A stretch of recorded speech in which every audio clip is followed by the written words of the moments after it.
ಎರಡನೇ ಸುದ್ದಿ ನಿಮಗೆ ತೋರಿಸ್ತೀನಿ.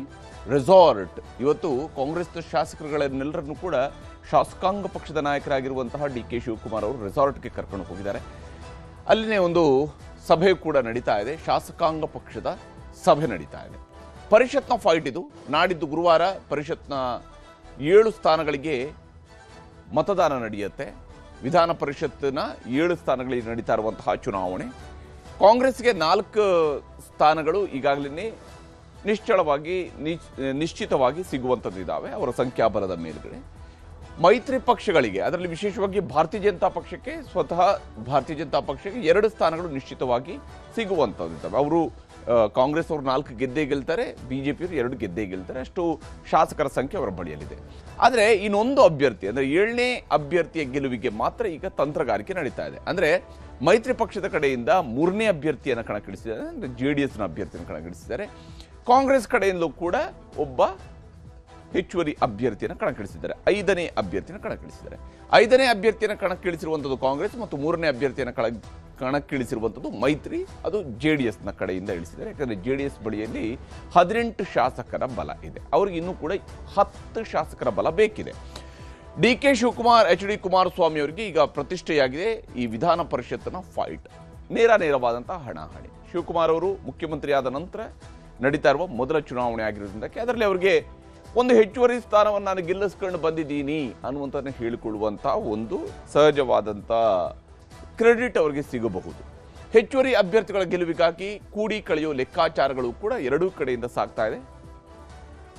ಬಿಜೆಪಿ JDS ಕಡೆಯಿಂದಲೂ ಕೂಡ ಅವರಲ್ಲೂ 24 ಸೀಟುಗಳಿದ್ದಾವೆ, ಇವರಲ್ಲೂ ಹೆಚ್ಚುವರಿ 24 ಸೀಟುಗಳಿದ್ದಾವೆ. 24 ಶಾಸಕರ ಬಲ ಎರಡೂ ಕಡೆಯೂ ಕೂಡ ಇರುವಂಥದ್ದು. ಈಗ ರೆಸಾರ್ಟ್ ರಾಜಕೀಯ ಶುರುವಾಗಿದೆ. ಕಾಂಗ್ರೆಸ್ನ ಕಡೆಯಿಂದ ಅಡ್ಡ ಮತದಾನದ ಆತಂಕ. ಕಾಂಗ್ರೆಸ್ ಶಾಸಕರು ರೆಸಾರ್ಟ್ಗೆ ಈಗ ಶಿಫ್ಟ್ ಆಗ್ತಾ ಇದ್ದಾರೆ.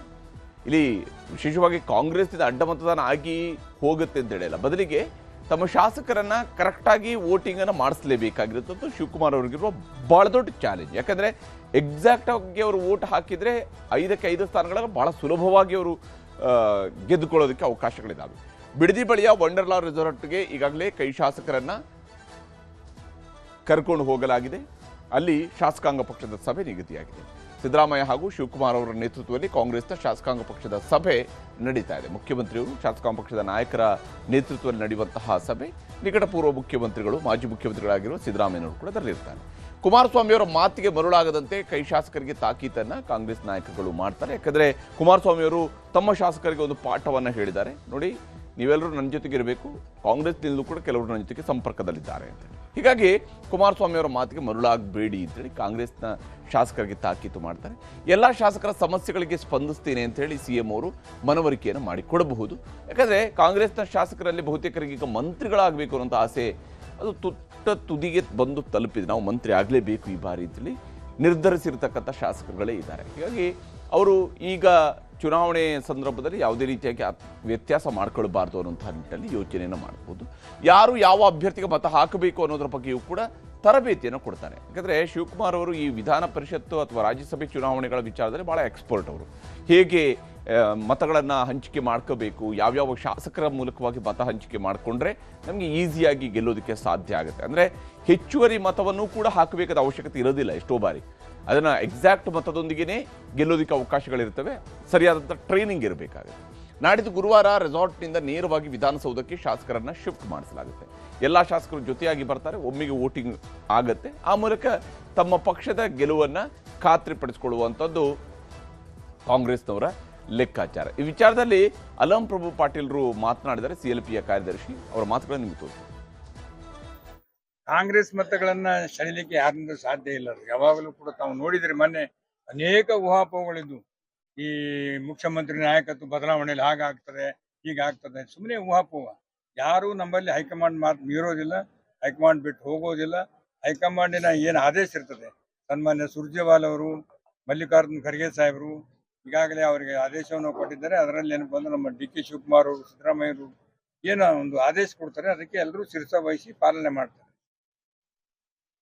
ಇಲ್ಲಿರುವಂಥದ್ದು ಕಾಂಗ್ರೆಸ್ನ ಹೈಕಮಾಂಡ್ ಮಾತನ್ನ ಪಾಲನೆ ಮಾಡ್ತಾರೆ, ಅವೆಲ್ಲ ಒಂದು ಭಾಗ. ಆದರೆ ಇಲ್ಲಿರುವಂಥದ್ದು 7ರ ಗುಟ್ಟು ಬಹಳ ಮುಖ್ಯವಾಗಿರೋದು. 7ನೇ ಸ್ಥಾನ ಯಾರ ಪಾಲಾಗುತ್ತೆ ಅಂತ ಹೇಳಿ ವಿನಯ್ ಕಾರ್ತಿಕ್ ಅವರಿದ್ದಾರೆ ಕಾಂಗ್ರೆಸ್ ಕಡೆಯಿಂದ ಅಭ್ಯರ್ಥಿಯಾಗಿ. ಪರಿಷತ್ನ 7ನೇ ಸ್ಥಾನಕ್ಕೆ ನಡೀತಾ ಇರುವಂಥದ್ದು ತೀವ್ರ ಹಣಾಹಣಿ. ಕಾಂಗ್ರೆಸ್ನಿಂದ 5ನೇ ಅಭ್ಯರ್ಥಿಯಾಗಿ ವಿನಯ್ ಕಾರ್ತಿಕ್ ಅವರಿದ್ದಾರೆ. 5ನೇ ಅಭ್ಯರ್ಥಿ ಕಣಕ್ಕಿಳಿದಿದ್ದಾರೆ. ಜೆಡಿಎಸ್ನಿಂದ ಗೋವಿಂದರಾಜ್ ಅವರು ಜೆಡಿಎಸ್ನ ಏಕೈಕ ಅಭ್ಯರ್ಥಿಯಾಗಿದ್ದಾರೆ. ಶಿವಕುಮಾರ್ ಅವರ ಅತ್ಯಾಪ್ತರಾಗಿರುವಂತಹ ವಿನಯ್ ಕಾರ್ತಿಕ್ ಅವರಿಗೆ ಟಕ್ಕರ್ ಕೊಡೋದಕ್ಕೆ NDA ಅಭ್ಯರ್ಥಿಯಾಗಿ ಗೋವಿಂದರಾಜು ಅವರನ್ನ ಕಣಕ್ಕಿಳಿಸಲಾಗಿದೆ.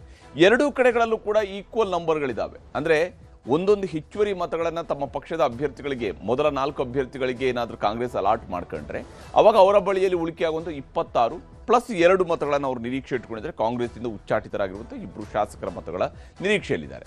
ಕಾಂಗ್ರೆಸ್ನ 5ನೇ ಅಭ್ಯರ್ಥಿಗೆ 4 ಮತಗಳ ಕೊರತೆ ಆಗುತ್ತೆ. ಕುದುರೆ ವ್ಯಾಪಾರದ ಭೀತಿಯೂ ಕೂಡ ಈ ಸಂದರ್ಭದಲ್ಲಿ ಇದ್ದೇ ಇರುವಂಥದ್ದು. ಅವ್ರಿಗೂ 4 ಮತಗಳ ಕೊರತೆ ಇದೆ. ಕಾಂಗ್ರೆಸ್ನ ಜೆಡಿಎಸ್ನ ಅಭ್ಯರ್ಥಿಗೂ ಕೂಡ 4 ಮತಗಳ ಕೊರತೆ ಇದೆ. ಅವ್ರಿಗೂ ಅಡ್ಡ ಮತದಾನದ ಆತಂಕ ಇದೆ. ಒಂದು ವೇಳೆ ಈ 4-3 ಆಯಿತು ಅಂದ್ರಳಿ, ಅಂದರೆ 4 ಮತಗಳೇನು ಕೊರತೆ ಇದೆಯಲ್ಲ, ಅದರಲ್ಲಿ ಒಂದು ಹೆಚ್ಚುವರಿಯಾಗಿ ಮತ ಬಂತು ಅಂತ ಹೇಳಿದ್ರೆ ಆಗ ಬಹಳ ಈಸಿ ಆಗುತ್ತೆ ಗೆಲುವನ್ನು ದಾಖಲಿಸ್ಕೊಳ್ಳೋದಕ್ಕೆ. 3 ಪಕ್ಷಗಳಲ್ಲೂ ಕೂಡ ಶಾಸಕರನ್ನು ಹಿಡಿದಿಟ್ಟುಕೊಳ್ಳೋದಕ್ಕೆ ರಣತಂತ್ರಗಳನ್ನು ರೂಪಿಸಲಾಗ್ತಾ ಇದೆ.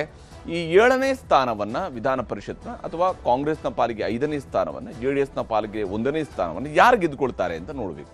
DK ಶಿವಕುಮಾರ್, ಕುಮಾರಸ್ವಾಮಿ ಮಧ್ಯೆ 7ನೇ ಅಭ್ಯರ್ಥಿಯನ್ನು ಗೆಲ್ಲಿಸುವಂತಹ ತೀವ್ರ ಪೈಪೋಟಿ ಈಗ ನಡೀತಾ ಇರುವಂಥದ್ದು. ಇಬ್ಬರು ಕೂಡ ಪ್ರತಿಷ್ಠೆಯಾಗಿ ಇದನ್ನು ಸ್ವೀಕರಿಸಿದ್ದಾರೆ. ಪರಸ್ಪರ ಇಬ್ಬರು ಶಾಸಕರನ್ನು ಸೆಳೆಯೋದಕ್ಕೆ ಶಿವಕುಮಾರ್ ಮತ್ತು ಕುಮಾರಸ್ವಾಮಿ ಅವರ ನಡುವೆ ತಂತ್ರ ಪ್ರತಿತಂತ್ರಗಳು ಕೂಡ ನಡೀತಾ ಇದ್ದಾವೆ.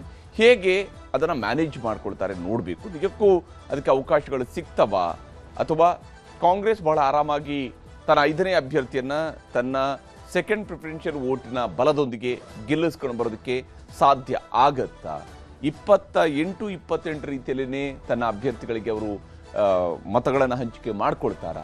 ಈ ರೀತಿಯಂಥ ಅನೇಕ ಕುತೂಹಲಗಳಿದ್ದಾವೆ. ಇವೆಲ್ಲಕ್ಕೂ ಕೂಡ ಉತ್ತರ ಸಿಗುವಂಥದ್ದು ನಾಡಿದ್ದು. ಆದರೆ ಇವತ್ತಿದು ಕಾಂಗ್ರೆಸ್ನ ಶಾಸಕಾಂಗ ಪಕ್ಷದ ಸಭೆ ಇವತ್ತೀಗ ನಡೀತಾ ಇದೆ. ಆ ಸಭೆಯಲ್ಲಿ ಶಾಸಕರುಗಳಿಗೆ ಏನೆಲ್ಲ ಆಶ್ವಾಸನೆಗಳನ್ನು ಮುಖ್ಯಮಂತ್ರಿಯವರು ಕೊಡ್ತಾರೆ, ಯಾಕಂದರೆ ಇದು ಅವರ ಮೊದಲ ಶಾಸಕಾಂಗ ಪಕ್ಷದ ಸಭೆ, ಶಾಸಕಾಂಗ ಪಕ್ಷದ ನಾಯಕನಾದ ಮೇಲೆ. ಹೀಗಾಗಿ ಈ ಸಭೆಯಲ್ಲಿ ಅವರ ಮಾತುಗಳು ಬಹಳ ಮುಖ್ಯ ಆಗಿರುತ್ತೆ. ಹೇಗೆ ಇವತ್ತಿನ ಶಾಸಕಾಂಗ ಪಕ್ಷದ ಸಭೆಯಲ್ಲಿ ಶಾಸಕರ ಅಹವಾಲುಗಳಿಗೆ ಸ್ಪಂದಿಸ್ತಾರೆ ಅಂತ ನೋಡಬೇಕಾಗಿದೆ.